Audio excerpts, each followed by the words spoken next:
Miami is known by many people as being the gateway to the perfect vacation. But for Mario Torres, it was the gateway to crime. I hate this. I'm freaked out here. I mean, it may smell nice, it may be nice breezes, ocean breezes, but it smells like a cesspool to me. Mario started working as a longshoreman when he was 19 and was quickly swept up into the seedy world of drug smuggling.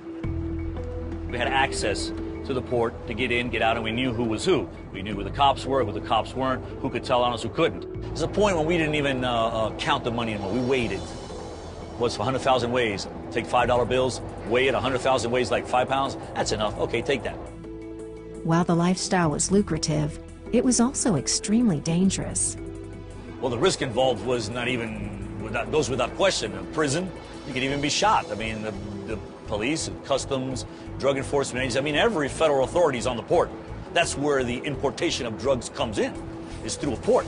So everything, so you're really battling all authorities. And if you can beat all authorities, imagine how powerful you are. All Mario ever wanted was power and respect. He moved to Miami from Cuba when he was 6, after Fidel Castro overthrew the Cuban government. And on his first day of school, a classmate called him a derogatory name and pushed him down just because he was from another country. I went home that night and I told my daddy, crying. My daddy said, "You don't cry, men don't cry." He showed me how to make a fist. He put his hand up. And he said, "Hit my hand."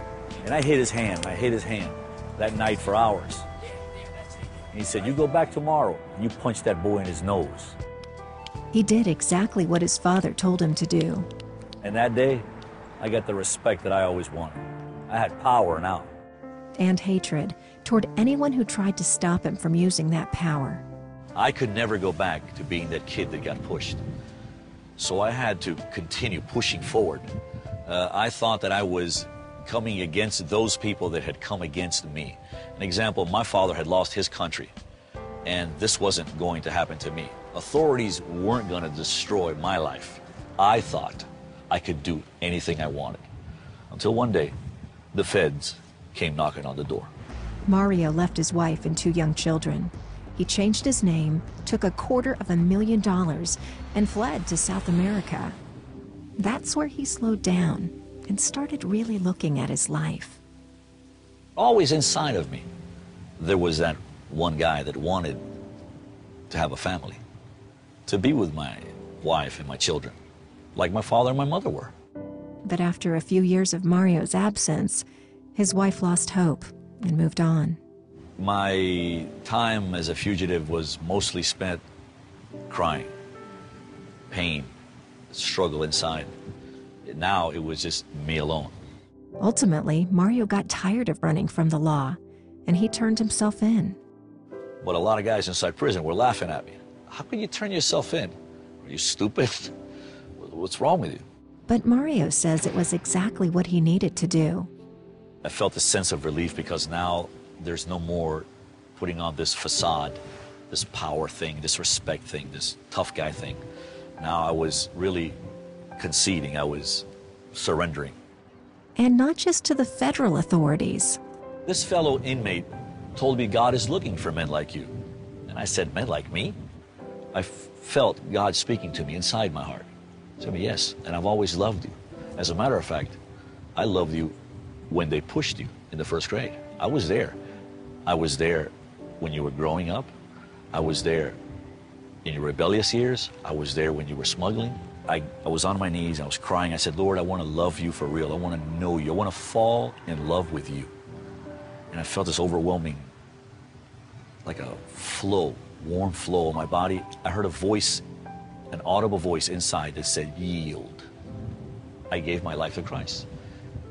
Literally gave my life to Christ. Mario still had 8 years to serve in prison, but that gave him a chance to study the Bible, sometimes 10 hours a day.